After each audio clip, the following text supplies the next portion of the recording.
یہ جو جنتیں ہیں یہ پورا ایک زمین کی طرح پلانٹ ایک جنت ہے، یہ عالم ملکوت ہے، اور اس کے اندر یہ 7 جنتیں ایک ایک جنت ایک پلانٹ کی طرح ہے۔ جیسے اب یہ ہمارا پلانٹ ارتھ ہے، پھر مون ہے، مارس ہے، سن ہے، یہ پلانٹس ہیں نا۔ اسی طرح جنتیں کوئی جو ہے کوئی محلے نہیں ہیں کہ اس سے اس میں بھاگ گئے، اس سے اس میں بھاگ گئے دروازہ کھول کے، ایک ایک جنت ایک پلانٹ ہے۔ اچھا، اب یہاں پر لگا ہوا ہے یوم محشر۔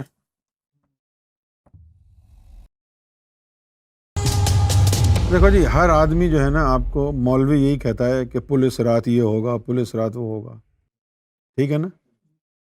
کسی نے کوئی سچی بات آپ کو بتائی نہیں، کیونکہ کسی کو پتہ ہی نہیں۔ اچھا، اور اتنے گدھے ہیں کہ الفاظ پر بھی غور نہیں کرتے۔ اب یہ ورڈ پل صراط، صراط کا لفظ آپ کو کہاں ملتا ہے قرآن میں؟ صراط مستقیم پر۔ اس دنیا میں ہی وہ صراط جس کو مل گئی وہی پل صراط پر چلے گا۔ وہ پل کس کے لیے ہے؟ صراط کے لیے۔ صراط مستقیم کیا ہے؟ قلب کا منور ہونا۔ صراط مستقیم یہی ہے نا، اہدنا الصراط المستقیم صراط الذین انعمت علیہم۔ ان لوگوں کی ہے صراط، تو کن کی؟ جن پر اللہ نے اپنی نعمت سے جن کو سرفراز کیا۔ صراط مستقیم کیا ہوئی؟ قلب سے جو راستہ نکلتا ہے عرش تک جاتا ہے، وہ صراط ہے۔ جس کے پاس صراط ہوگی وہی پل پہ چڑھے گا۔ جس کا قلب جاری ہوگا، جس کا قلب منور ہوگا، وہ کامیاب ہوگا۔ اور یہی قرآن نے کہا ہے۔ کیا کہا ہے قرآن نے؟ یوم لا ینفع مال ولا بنون الا من آتی اللہ بقلب سلیم۔ اس دن نہ مال کام آئے گا نہ بیٹے کام آئیں گے، ٹھیک ہے نا۔ تو اس دن کیا کام آئے گا؟ کہ الا من آتی اللہ بقلب سلیم، سوائے ان لوگوں کے کہ جو لائے اللہ کے پاس قلب سلیم۔ قلب سلیم آ گیا تو بس پھر کامیابی ہوگی۔ اب یہ جو لوگوں نے باتیں کر رکھی ہیں نا کہ بھئی پل صراط بال سے زیادہ باریک ہے اور تلوار کی دھار سے زیادہ تیز ہے نا، یہ کوئی باتیں نہیں ہیں یار۔ ہم نے، سرکار گواہ ہیں، ہم نے اپنی آنکھوں سے پل صراط دیکھا ہے اور کراس بھی کیا ہے، خدا کی عزت کی قسم۔ ہم نے وہ منظر بھی دیکھا ہے کہ یوم محشر میں کیا ہونا ہے۔ یوم محشر بھی ہو گیا، پل صراط سے بھی گزر گئے، جو کرنا تھا وہ کر چکے۔ اپنی آنکھوں سے جب پل صراط دیکھ لیا تو اب بے وقوف ہمیں کون بنا سکتا ہے؟ تو کیا ہے پل صراط؟ مختلف جنتیں، یہ مختلف جنتیں ہیں۔ یہ جو جنتیں ہیں یہ پورا ایک زمین کی طرح پلانٹ ایک جنت ہے، یہ عالم ملکوت ہے، اور اس کے اندر یہ 7 جنتیں ایک ایک جنت ایک پلانٹ کی طرح ہے۔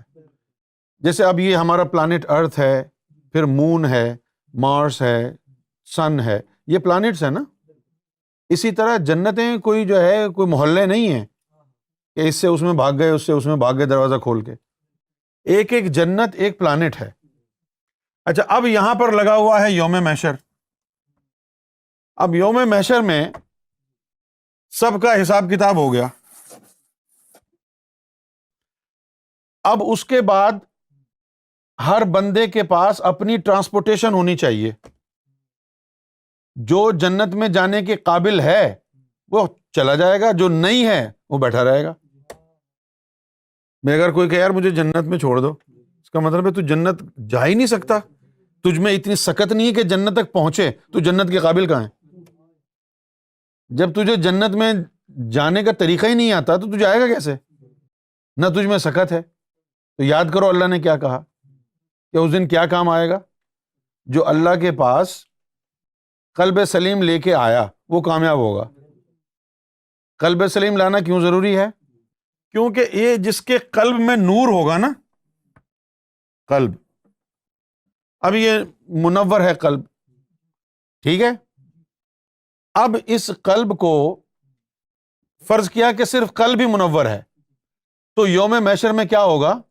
یہ نورانی قلب جو ہے اس کی طاقت روح کو ملے گی، اور اس طاقت سے اس قلب کا تعلق جنت خلد سے ہے. اس قلب کی طاقت سے وہ روح خود پرواز کر کے خلد میں پہنچ جائے گی. یہ جو سفر ہوگا یہاں سے وہاں تک کا، یہ ہے پل صراط. یہ جو وہاں تک کا سفر ہے نا، یہ پل صراط کہلاتا ہے. جن کے 2 لطیفے منور ہوں گے تو ان کے اندر جو ہے اس کے قلب میں زیادہ طاقت ہوگی، اس کی روح کو زیادہ 2 لطیفوں کی طاقت مل گئی ہوگی، وہ خود ہی اڑ کے دوسری جنت میں چلا جائے گا. جس کی روح کو 3 لطیفوں کی طاقت ملی ہوگی وہ خود ہی اڑ کے تیسری میں چلا جائے گا، کیونکہ فاصلے مختلف ہیں نا ان کے. یہ یہاں ہے، وہ ہزاروں میل دور دوسری جنت ہے، پھر تیسری اور زیادہ ہزاروں میل دور ہے. اب وہ ہم نے تو اسٹوری میں پڑھا ہوا ہے کہ بی بی فاطمہ جب جنت میں جائیں گی تو گھوڑے پہ بیٹھی ہوں گی یا اونٹ پہ بیٹھی ہوں گی. ایک عورت ہوگی ان کی غلام، اس نے رسی پکڑی ہوگی، ہے نا. ابے یار تم ذرا غور تو کرو، جنت میں گھوڑے گدھے کہاں ہیں؟ گھوڑے گدھے یہیں پر ہیں بھائی، پاکستان ہندوستان میں. زیادہ سے زیادہ دور جائیں تو بنگلہ دیش تک ہیں. خیر یہ الگ بات ہے کہ آپ نارتھ افریقہ بھی چلے جائیں، وہاں تو کھیپ کی کھیپ ہے. وہاں بڑا فاصلہ ہے.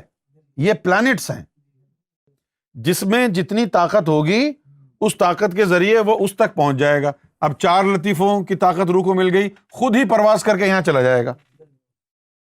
اب فرض کریں کہ آپ لندن سے اڑے اور آپ کا جہاز دبئی اتر گیا.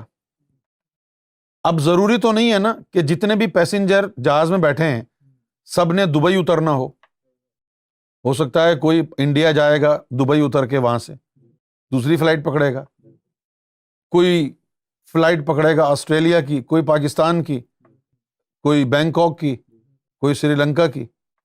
تو جس کے ٹکٹ پر آگے کی ڈیسٹینیشن لکھی ہوگی اس نے اتنے پیسے دیے ہوں گے اور اس کو ہی وہ فلائٹ آگے کی بٹھائیں گے. جس نے صرف دبئی تک کا ٹکٹ لیا ہوگا دبئی میں جو ہے اتار دیں گے اس کو، چلو بھائی آگے بھی. وہ کہے گی نہیں مجھے بھی لے جاؤ دبئی، یعنی بینکاک اتنے سارے لوگ جا رہے ہیں بیٹھ کے، بھائی تمہاری ٹکٹ آگے کی ہے ہی نہیں. اسی طرح یہاں سے کوئی لے جانے والا نہیں ہوگا. سجن تم جھوٹ مت بولو، خدا کے پاس جانا ہے، نہ ہاتھی ہے نہ گھوڑا ہے، ہمیں پیدل ہی جانا ہے. تو وہ والی بات ہے، یہاں پر کوئی لے جانے والا نہیں ہوگا. جس کا قلب منور ہوگا ایٹ لیسٹ قلب، تو وہ اس طاقت سے، اس قلب کی طاقت سے وہ جو ہے نا اس عالم تک خود بخود پرواز کر کے پہنچ جائے گا.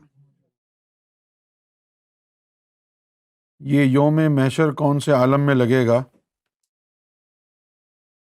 مسلمان بیچارے تو یہ کہتے ہیں کہ یہ جو سعودی عرب میں ہے نا میدان عرفات، یہاں پر لگے گا یوم محشر.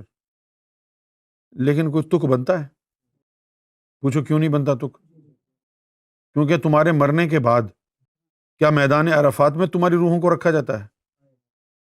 لیکن سوچو تو صحیح، مرنے کے بعد تمہاری روح میدان عرفات میں دفنائی جاتی ہے. یہ علیین سجین کہاں ہیں؟ عالم برزخ کہاں ہے؟ جہاں سے روحیں نیچے آتی ہیں وہ کہلاتا ہے عالم ارواح، وہ عالم مختلف ہے. لیکن یہاں سے جانے والی جو روحیں ہیں ان کا عالم مختلف ہے، اس کو کہتے ہیں عالم برزخ. عالم برزخ میں 2 علیحدہ علیحدہ مقامات ہیں، ایک علیین ہے اور ایک سجین ہے. اور یہ سارے کے سارے مقامات عالم جبروت میں ہیں. آپ کا مقام محشر وہاں ہوگا اور پھر وہاں سے آپ کو عالم ملکوت میں پرواز کر کے جانا ہوگا اپنے بلبوتے پر، عالم جبروت سے عالم ملکوت میں.